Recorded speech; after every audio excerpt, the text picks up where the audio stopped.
Bonjour professeur Joyeux. Bonjour Déborah. Merci de nous accorder cet entretien en direct de l'IPSN aujourd'hui. Avec plaisir. Alors une bonne nouvelle, parce que justement 1 million de signatures pour votre pétition. Non, c'est pas une bonne nouvelle. Pourquoi? C'est pas une bonne nouvelle parce que ça démontre une chose, c'est que le système de santé dans notre pays ne va pas bien.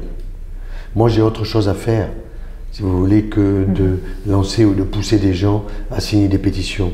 D'ailleurs, je ferai remarquer que si nous sommes arrivés à 1 million et 10 000 signatures, c'est sans la moindre publicité. C'est parce que les papas et les mamans, dans le cadre des réseaux sociaux, se sont instruits, ont une connaissance scientifique augmentée, et qu'elles ont compris qu'elles étaient en train de se faire avoir, qu'on avait médicalisé l'émotion, qu'on était en train de leur refiler un vaccin qui n'était pas vraiment nécessaire pour leur enfant et qui en plus pouvait donner des complications. Expliquez-nous ce vaccin, justement. Alors c'est simple, si vous voulez, vous avez un vaccin obligatoire qui s'appelle DTP, diphtérie, tétanos, polio. On dit trivalent, 3 valences, 3 maladies. Et les laboratoires, qu'est-ce qu'ils ont fait? Ils ont arrêté la fabrication de ce DTP pour fabriquer un vaccin, soi-disant un super vaccin, avec 3 valences de plus. Donc le DTP est présent, plus l'hémophilus influenzae B, qui est contre une sorte de méningite, une forme de méningite, contre la coqueluche, et d'autre part contre l'hépatite B. Bon, les 3 valences supplémentaires ne sont pas obligatoires, elles sont recommandées. Ça s'appelle sur le plan légal une vente liée. C'est comme si quand vous achetez une paire de lunettes, on vous impose un chapeau une troisième en plus, voilà, une 3e paire. Bon, donc c'est absolument illégal, et en plus, si c'était bien pour la santé, je dirais formidable. En plus, il y a des complications. Et des complications qui sont importantes et qui sont inquiétantes. On sait qu'il y a un lien entre l'hépatite B et la sclérose en plaques.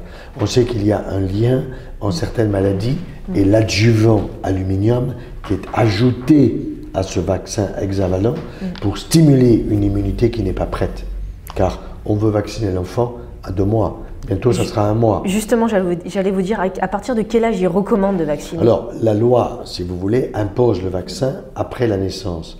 On est en train de préparer une vaccination de la maman pour que l'anticorps passe à travers le placenta vers le bébé. Ça, c'est pas encore en place.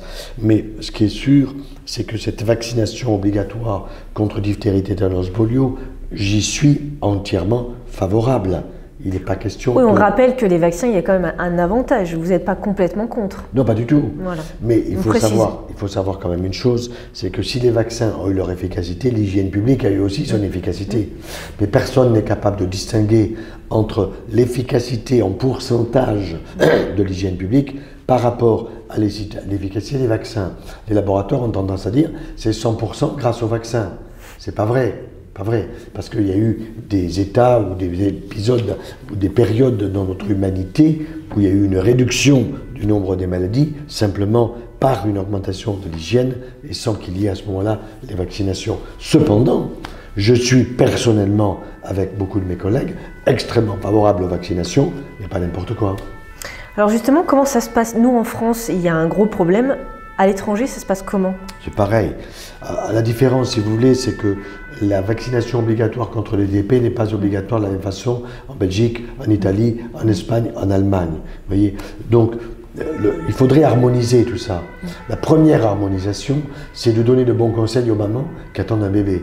1, pour qu'elles s'y préparent. 2, l'accouchement. Et 3, l'allaitement maternel. Il ne s'agit pas de l'imposer. Il s'agit de dire que l'allaitement maternel, c'est le meilleur de tous les vaccins pour l'enfant. Mais où l'avez-vous vu écrit ça? Les laboratoires ont intérêt à fabriquer des laits maternisés, puisqu'on a fait le lait contre le reflux, on a même fait un lait sans lactose. Imaginez un lait sans lactose, un lait sans graisse, un lait sans protéines, un lait sans facteur de croissance. Bon, tout ça, évidemment, c'est un énorme business. Le meilleur vaccin pour un enfant qui vient de naître, il faut oser le dire, sans l'imposer à quiconque, on ne l'impose pas aux mères de famille, c'est l'allaitement maternel. Comme le dit l'Organisation mondiale de la santé, 6 mois intégralement et 1 année, matin et soir, ce que j'appelle l'apéritif du matin avant que la maman parte au travail et puis l'apéritif du soir au retour de la maman qui revient du travail. Voilà. Qu'est-ce qui se passe concrètement? Pourquoi alors on nous impose de vacciner les enfants? C'est simplement pour le business Oui, mais vous avez tout à fait raison. C'est une affaire de business, c'est une arnaque de laboratoire pharmaceutique, exactement comme vous l'avez pour la vitamine D, comme vous l'avez pour le cholestérol, les anticholestérols. C'est une belle arnaque.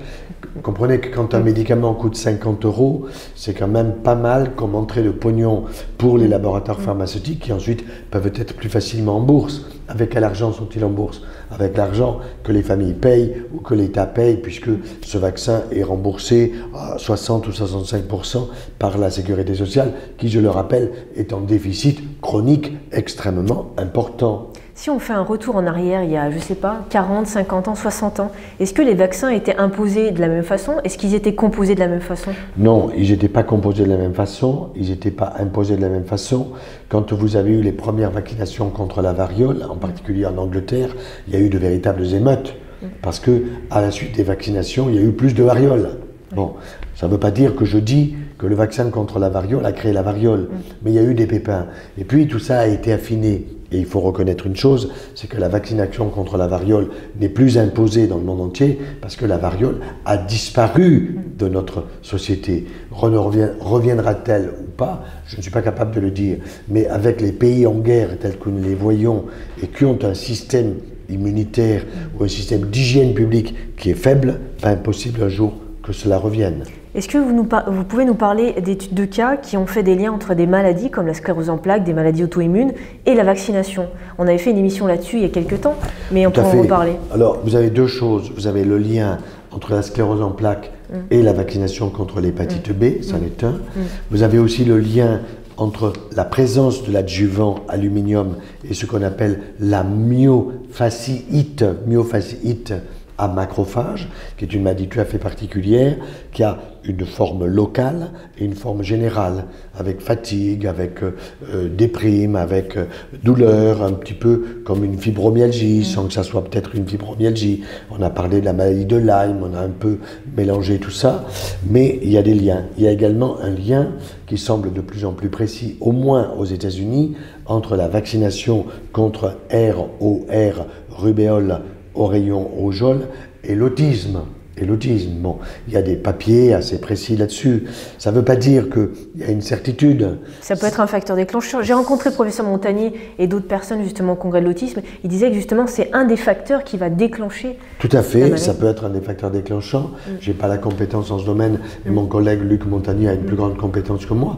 Mais ce qui est certain, c'est que s'il n'y a pas d'épidémie de rougeole, de rubéole ou d'oreillon à un endroit où l'on vit dans un département ou dans une région, je ne vois pas pourquoi on allait imposer cette vaccination qui d'ailleurs n'est pas du tout une vaccination obligatoire. Pour le cadre du DT polio, ils ont rajouté de l'aluminium et d'autres adjuvants. Pourquoi avant ils ne le mettaient pas et maintenant ils le rajoutent? Ils l'ont ajouté tout simplement parce qu'ils ont rajeuni la date de la vaccination de l'enfant.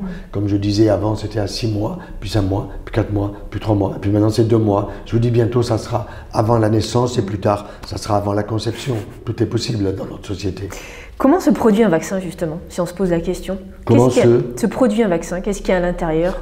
Dans un vaccin, vous avez soit si vous voulez, l'antigène, mais qui n'est pas actif, on dit qu'il est inactivé. Bon, mais vous avez un antigène qui peut être inactivé totalement ou bien qui doit être inactivé partiellement. Il faut bien savoir ça. Vous savez, la spécialité de la vaccinologie est assez complexe et en même temps, elle n'est pas extrêmement scientifique. Il y a beaucoup d'empirisme là-dedans. Et ça, les vaccinologues le savent, mais ils font passer le vaccin comme une certitude, un peu comme, je dirais, si vous avez un cancer de l'estomac, il faut une intervention chirurgicale. Ça, c'est une certitude. Par contre, si vous voulez, dans la vaccination, il y a encore beaucoup d'incertitudes, et en particulier une connaissance du système immunitaire de la personne, l'adulte ou l'enfant, qui a augmenté grâce au sida. C'est quand même assez étonnant de se rendre compte que c'est cette maladie épouvantable qui est le sida, qui veut dire syndrome d'immunodépression acquise, acquisition d'une dépression immunitaire, qui nous a beaucoup appris sur le système immunitaire, de la même façon que si vous voulez savoir à quoi sert votre main droite, mettez-la dans un plâtre et vous allez savoir à quoi elle sert. Parce que vous ne pourrez plus vous servir et faire ce que vous faisiez avec la main droite. Eh bien, c'est la même chose. Et c'est intéressant sur le plan scientifique et philosophique, si vous voulez bien comprendre le système immunitaire, il vous faut comprendre qu'est-ce qui se passe quand vous l'avez plus. Vous voyez? Eh bien, la vaccinologie est très liée à l'immunité, et en tant que cancérologue, je dois avoir, comme mes collègues, une grande connaissance du système immunitaire. J'ai cette connaissance, elle n'est pas parfaite. Pourquoi? Parce qu'elle progresse, parce que nous apprenons de mois en mois davantage de choses sur le système immunitaire, par exemple sur les lymphocytes T4 qui viennent en particulier du thymus, pour ceux qui sont les lymphocytes B qui viennent de la moelle osseuse, on apprend en permanence, on n'a pas fini d'apprendre. Donc si vous voulez, ça veut dire que la vaccinologie, je reviens là-dessus, n'est pas encore une science totalement exacte. Qu'est-ce que vous pourriez dire aux parents qui s'inquiètent quand ils vont mettre leur enfant à l'école et qui ne voudraient pas vacciner ou qu'on leur impose? Vous allez voir le pharmacien. Vous dites à madame la pharmacienne ou à monsieur le pharmacien, je vous aime. D'abord, un petit cantique à l'amour. Bon, on va jouer la comédie. Non, ce n'est pas une comédie totale. Je vous aime, pourquoi? Parce que vous allez être capable de me trouver ce dont j'ai besoin. Et donc, je vous le paye à l'avance, tellement je vous fais confiance. Je vous paye les 5 ou les 6 euros de ce vaccin que j'attends avec impatience pour mon petit. Et ce vaccin, dès que vous l'aurez, voici mon numéro de téléphone, mon adresse mail, vous m'appelez, je viendrai le chercher. Et ça, le pharmacien, croyez-moi, va le demander au laboratoire pharmaceutique. Savez-vous que les pharmaciens qui ont les vaccins dans leur congélateur ou dans leur réfrigérateur ont déjà payé le vaccin au laboratoire avant même qu'il ne soit vendu. Donc ça veut dire qu'ils l'ont sur les bras. Et c'est pour cette raison... C'est bien une histoire de business. Hein, mais oui, vous avez des pharmaciens qui ne m'aiment pas parce que je suis contre la vaccination hexavalente. Voyez, et puis d'autres qui ont compris, qui sont plus homéopathes au niveau philosophique, qui ont compris parfaitement la situation et qui ne se font pas avoir comme les autres. Vous avez le marchand et puis vous avez celui qui a une certaine philosophie de la santé. C'est pareil dans beaucoup de domaines de la pharmacie et des laboratoires pharmaceutiques. Ce que je veux dire, il y a beaucoup de parents qui sont stressés parce qu'ils ont peur que leur enfant soit malade si on ne les vaccine pas. Non. Votre enfant, il ne va pas attraper la diphtérie ni les tétanos. Mais c'est ça que les gens croient. Hein. Mais oui, on le leur fait croire, mais ils ne risquent absolument rien parce que dans notre société française, nous sommes en France, vous me parlez pour la France, il y a une hygiène publique qui est quand même assez remarquable et nous devons remercier les pouvoirs publics pour cette hygiène publique qui nous est offerte. Qu'est-ce que vous a dit la ministre de la Santé par rapport Rien du tout. Donc zéro réponse. Non, la ministre de la Santé ne m'a strictement rien dit. Simplement, elle m'a attaqué d'une façon pas intelligente, pas du tout intelligente, puisque je lui ai demandé de la rencontrer. J'attends toujours un rendez-vous. Elle est incapable de le donner parce que je n'aurai pas la langue de bois avec elle, parce que je n'ai pas peur qu'il y ait des médias qui soient présents, et que quand elle a dit que j'étais contre tout et que j'étais un médecin rétrograde, je pense que c'est elle qui est du siècle dernier, et moi je suis du siècle dans lequel je suis, et même peut-être du suivant auquel il faut déjà réfléchir. Qu'est-ce que vous pensez pour l'avenir en matière de santé, justement? Je suis un peu inquiet pour l'avenir de la santé parce que est-il normal qu'en 2016, il y ait de plus en plus de cancers, de maladies auto-immunes? Le grand public me pose toujours la question, mais docteur, il y a beaucoup de chercheurs, nous payons la recherche extrêmement cher, nous donnons pour la recherche, nous faisons énormément de dons pour cela, et il semblerait qu'il y a de plus de cancers dans les familles et qu'on régresse, et ils n'ont pas tort. On voit cette régression, donc ça veut dire qu'il y a de véritables problèmes de santé publique et que là-dessus, l'Institut pour la protection de la santé naturelle, à mon avis, a vu juste et a vu loin. Merci, professeur. Je vous remercie, avec plaisir.